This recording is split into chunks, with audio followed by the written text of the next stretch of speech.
A night. Yes, it was. Crystal and I have been talking about fashion all morning because, of course, the fashion always takes center stage on the red carpet. And David Tupaz, our very own Las Vegas-based couture designer who has been at all of these award ceremonies, dressing the stars. Yes. He just walked in on commercial break and we said, quick synopsis. And you said you laughed. Oh, I laughed. It was the night. I mean, come on. I mean, the thing that fascinates me is this. A lot of these stars, a lot of these celebrities have been through fashion. Yes. Have gone, and the thing is, if you haven't perfected your style, after so long, there must be something wrong. You need your own look, is that right? Exactly, you have to establish. And also the problem is a lot of them depend on their stylists. And their stylist doesn't really know who they are. Instead of, okay, so one person I'm thinking of, and we talked briefly here in commercial break, was J-Lo. Here you have this woman who is known for her iconic fashion sense, and a petite woman, just completely, the dress just covered her. Well, the thing is, she just came out of the Versace collection show in that fabulous, famous green dress. And, yes. And all of a sudden, she came out like she came out of Williams-Sonoma. in the bowed ball gown. I mean, that was too big for her. I mean, there it is, right there. I mean, probably without that big, huge Christmas bow, maybe she'll look fine. David, I noticed one big thing that seemed so popular was these big puffy sleeves. Dakota Fanning looked like Glinda the Good Witch to me.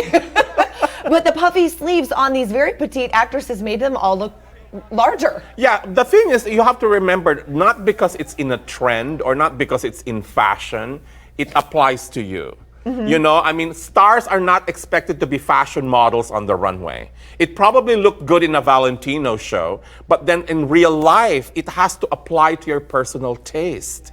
You know, I mean, I always believe that simplicity, Chanel said that all the time, simplicity is the best policy, you know, because you don't want the dress to wear you, you want you to wear the dress. That's well said, and it's something that a lot of them didn't take. Ones who did, Cate Blanchett. What do you think? That was Kate, unique. It was kind of like, she looked like a, well, I don't know, it's very Christmassy, you know what I'm saying?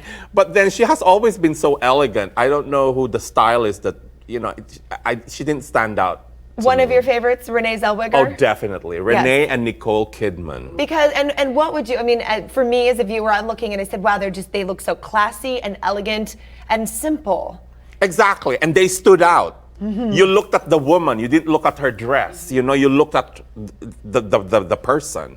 And I think that is the thing that a lot of people don't understand. They have to put, you know, tons of jewelry. And you know, the award season is the only place in the world where the jewelries are real, but the cleavage is questionable.